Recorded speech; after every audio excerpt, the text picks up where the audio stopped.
Hey everyone, welcome back to the channel. If you're dealing with annoying Google Drive spam in 2025, you're not alone. With the rise of digital clutter, blocking these unwanted shares is essential for keeping your workspace clean and secure.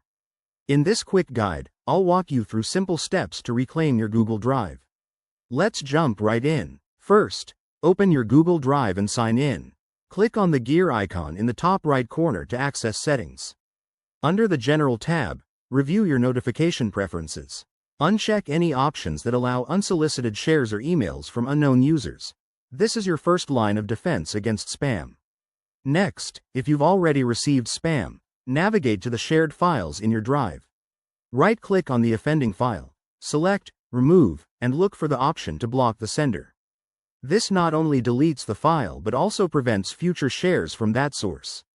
Now, head over to your Google account settings by going to myaccount.google.com. In the Security section, enable features like Enhanced Safe Browsing and Two-Factor Authentication. These tools help detect and block suspicious activity before it reaches your drive. Don't forget about your email. A lot of Google Drive spam comes through Gmail. Go to Gmail settings, create a new filter for emails containing Google Drive share from unfamiliar addresses, and set it to delete or archive them automatically. This combined approach keeps spam at bay.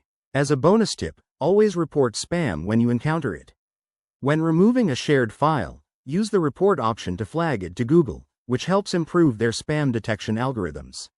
And remember, regularly update your apps and use strong, unique passwords to avoid account vulnerabilities. There you have it.